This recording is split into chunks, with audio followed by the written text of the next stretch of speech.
छाता bar association के अध्यक्ष प्रकाश सिंह यदुवंशी, सचिव विजय कुमार एवं बार के अन्य वरिष्ठ अधिवक्ताओं के द्वारा आज तहसील में एक प्रेस वार्ता आयोजित की गई।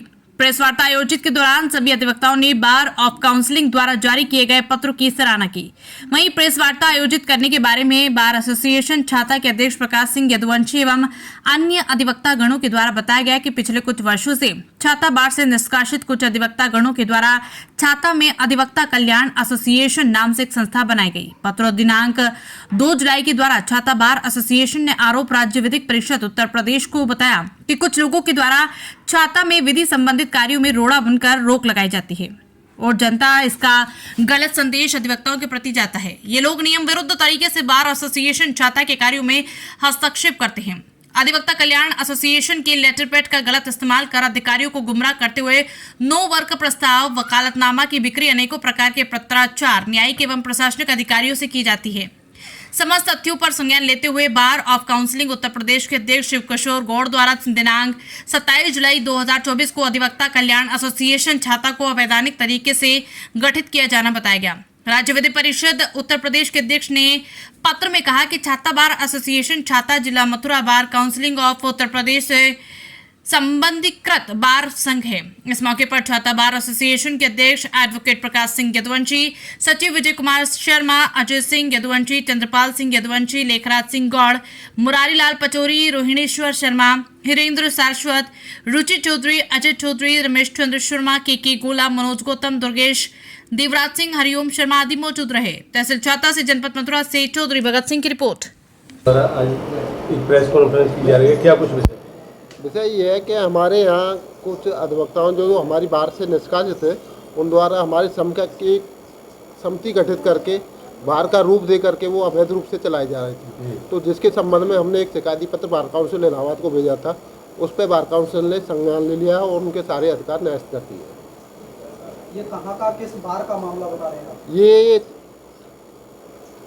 अधिवक्ता कल्याण एसोसिएशन है कोई, ठीक है जी। ये जो एसोसिएशन बनाई थी, क्या ये वैसी बना दी थी या इसका कोई नहीं, ये तो एक समिति है। एसोसिएशन बार नहीं होती है, ये समिति है। ये आगरा से रजिस्टर्ड होती है, जबकि बार काउंसिल इलाहाबाद से रजिस्टर्ड होती है। और बार एक जगह एक ही बार रजिस्टर्ड होगी, ना कि दो हो जाएंगे। ये तो अवैध रूप से चला रहे थे, वकालतनामा भी अवैध रूप से बेच रहे थे। इनके खिलाफ तो FIR वगैरह भी होनी चाहिए। अच्छा, माना जाए वकील साहब के जैसे कि आप बता रहे हो, तो इसमें जो जमानत दी जाती है और जज साहब जो इनकी जमानत लेते हैं तो उस जगह वकील काम करते हैं, तो क्या वो लीगल है अनलीगल थे?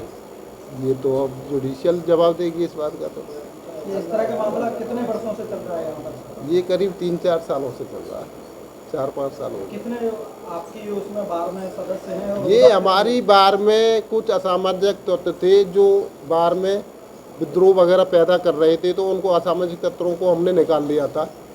उन लोगों ने ये संस्था गठित की थी और वो ही थे। सचिव साहब बताएं, जो कि आज आपने प्रेस कॉन्फ्रेंस की है, किस कारण से की है?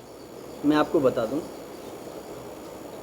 छाता बार एसोसिएशन छाता जो हमारी bar council of Uttar Pradesh से संबद्धता रखती है, यहाँ करीब 5 वर्षों से एक अधिवक्ता कल्याण एसोसिएशन नाम की एक फर्जी असंवैधानिक रूप से एक चला रखी थी, जो हमारी बार के पैदल काम कर रही थी। हमारे पूर्व में अधिकारियों पदाधिकारियों द्वारा कई बार प्रार्थना पत्र भेजे गए। लास्ट में हमारे द्वारा भी 2/7/2024 को एक प्रार्थना पत्र भेजा गया, जिसमें बार काउंसिल के चेयरमैन श्री शिव कुमार गौड़ जी द्वारा संज्ञान लिया गया। उनके द्वारा ही एक पत्र जारी किया गया है कि ये लोग जो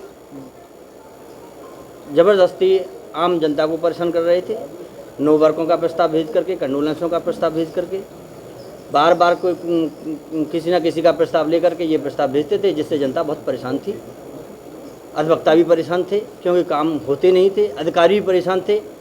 वो ये कहते थे कि हम छाता बार के प्रस्ताव को माने या कल्याण बार के। तो हमने इस संबंध में भी जिला जज महोदय से, अपने अधिकारियों से कहा, तो उन्होंने कहा कि कोई आदेश करा के लेके आइए, जिससे ये पता चले कि आप कौन सी संस्था सत्य है और कौन सी फर्जी है। तो हमारी बार काउंसिल के चेयरमैन श्री शिव कुमार गौड़ जी ने ये प्रस्ताव पारित किया है कि जो कल्याण एसोसिएशन जो संस्था थी वो फर्जी है, असंवैधानिक रूप से कार्य कर रही थी। वो वकालतनामा छाप करके और लेटर पैड का दुरुपयोग कर रहे थे। इसलिए बार काउंसिल के चेयरमैन साहब ने इसको पूरी तरह से ख़त्म कर दिया। क्या वो संस्था रजिस्टर्ड नहीं थी क्या? वो संस्था रजिस्टर्ड होती तो बार काउंसिल के चेयरमैन द्वारा ये ऐसा काम नहीं किया जाता। आपके छाता बार एसोसिएशन में कितने वकील हैं? हमारी छाता बार एसोसिएशन में करीब 2 से 1 और जो दूसरी समय में संस्था मेंबर चल रही हैं। थी, उसमें कितने अधिवक्ता हैं? अधिवक्ता हमारे कहाँ, उसमें तो हमने हमारे जो मेंबर थे हमारी बार ने पूर्व पदाधिकारियों ने उसको बहिष्कार कर दिया था, उनका बहिष्कार कर दिया था, उन्हीं के द्वारा ये फर्जी बनाई गई थी। प्रेस कॉन्फ्रेंस बुलाई है, क्या कारण है? देखिए, छाता बार एसोसिएशन एक बहुत पुरानी संस्था है जो bar council of Uttar Pradesh से रजिस्टर्ड है और उसी संस्था के साथ सभी साथी काम कर रहे थे। कुछ लोगों ने, जो 5-6 लोग हैं, जो अपना एक वर्चस्व यहाँ स्थापित करना चाहते हैं, एक सोसाइटी से एक फर्जी संस्था बना ली और पैरेलल जुडिशियल ऑफिसरों को नो वर्क देकर परेशान कर रहे थे, जगह जगह इस्तेमाल कर रहे थे उनको, जब उस संस्था का कोई लीगल जो अस्तित्व है वो कतई नहीं था। इसलिए बार काउंसिल उत्तर छाता बार एसोसिएशन ने एक शिकायत की और शिकायत पर बार काउंसिल उत्तर प्रदेश ने संज्ञान लिया है। संज्ञान लेने के बाद एक आदेश माननीय जनपद न्यायाधीश महोदय को, माननीय जिलाधिकारी महोदय को भेजा है और भेजने के बाद ये कहा गया है ये एक पैरेलल फर्जी संस्था इन लोगों ने चला रखी है, लिहाजा इनका कोई भी प्रस्ताव या कोई भी वकालतनामा प्रयोग में न लगाया जाए। ये लोग पिछले 4 साल से आम जनता को, मैं अध्यक्ष हूँ, मैं सेक्रेटरी हूँ, मैं फलां हूँ, इस तरीके से गुमराह करते हुए चले आ रहे थे। अलावा इसके जो प्रशासनिक अधिकारी हैं उनको भी गुमराह कर रहे थे। अब bar council of Uttar Pradesh ने इसमें संज्ञान लिया है, अध्यक्ष सेक्रेटरी द्वारा इसमें प्रयास किया गया और संज्ञान लेने के बाद लिखित में माननीय जनपद न्यायाधीश महोदय को, डीएम महोदय को भिजवा दिया गया है और bar council of Uttar Pradesh शीघ्र ही इस संस्था के खिलाफ कानूनी कार्रवाई करने जा रही है। ये छाता बार एसोसिएशन कब से चली आ रही है? छाता बार एसोसिएशन को जब से छाता में कोर्ट आई है तभी से चल रही है। बहुत पुरानी संस्था है, bar council of Uttar Pradesh से रजिस्टर्ड है और एक न्यायालय में एक ही संस्था रह सकती है जो bar council of Uttar Pradesh जिसको रजिस्ट्रेशन कराते हैं। और छाता बार एसोसिएशन द्वारा एक प्रेस कॉन्फ्रेंस की जा रही है, क्या कुछ विषय? प्रेस कॉन्फ्रेंस जो है पदाधिकारियों के द्वारा, हमारे अध्यक्ष जी के द्वारा, हमारे सचिव साहब के द्वारा बुलाई गई होगी।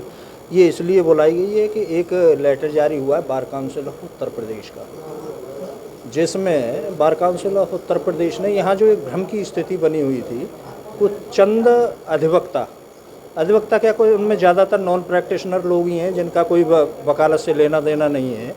वो उनमें 2-4 अधिवक्ता हैं जो प्रैक्टिस करते हैं, वो उनके साथ मिल करके उन्होंने यहाँ छाता बार एसोसिएशन छाता के पैरेलल एक संस्था दर्शाना शुरू कर दिया। इससे अधिकारियों में भी भ्रम की स्थिति बन गई और जनता में भी भ्रम की स्थिति थी। जबकि जो वैद्य संस्था है बार एसोसिएशन जो होती है वो bar council of Uttar Pradesh से संबद्ध होती है, उसकी बाकायदा संबद्धता मिलती है और 5 साल के लिए उसका 5 साल बाद, प्रत्येक 5 साल बाद रिन्यूअल होता है। तो इनका ऐसा कुछ नहीं, कोई संबद्धता है नहीं। ये तो एक सोसाइटीज़ हैं जो कि मैंने भी एक सोसाइटी रजिस्टर्ड कराई हुई है। यदि मैं भी कहने लगूं कि बार है अधिवक्ता सुरक्षा समिति, एक मैं भी रजिस्टर्ड जिसमें 500 मेंबर हैं, आगरा तक के लोग हैं उसमें। अभी जैसे कि फर्जी संस्था बताई जा रही है, तो क्या इनके खिलाफ कुछ कार्रवाई की जाएगी? हाँ, वो बार के लेवल से बार के अध्यक्ष सचिव महोदय ये कार्रवाई करेंगे। उधर chairman bar council of Uttar Pradesh के जो चेयरमैन हैं माननीय शिव किशोर गौड़ जी, वो भी उसमें अब उसको अमल में लाएंगे कि किनके द्वारा क्या गलतियां की जा रही हैं। तो जांच उसमें अब बैठ रही है, जांच के बाद bar council of Uttar Pradesh के लेवल से कार्रवाई होगी। क्या फर्जी संस्थाओं में फर्जी अधिवक्ता भी होंगे फिर? नहीं, फर्जी अधिवक्ता फर्जी नहीं होते, ऐसा है। इसका एक प्रोसेस होता है। प्रोसेस ये होता है कि एनरोलमेंट अधिवक्ता व्यक्तिगत कराता है बार काउंसिल में, पर जो एक संघ बनता है वो bar council of Uttar Pradesh और बार काउंसिल ऑफ इंडिया के अधीन काम करते हैं। प्रत्येक जगह एक स्थान पर एक ही संघ काम कर सकता है और एक ही संघ को मान्यता मिल सकती है। संबद्धता केवल एक संघ को मिलेगी। हमारी छाता बार एसोसिएशन छाता बहुत पुराने समय से संबद्ध है और रेगुलर चली आ रही है। तो यहाँ किसी अन्य संघ को मान्यता bar council of Uttar Pradesh, bar council of India के द्वारा नहीं दी जा सकती। ये नियम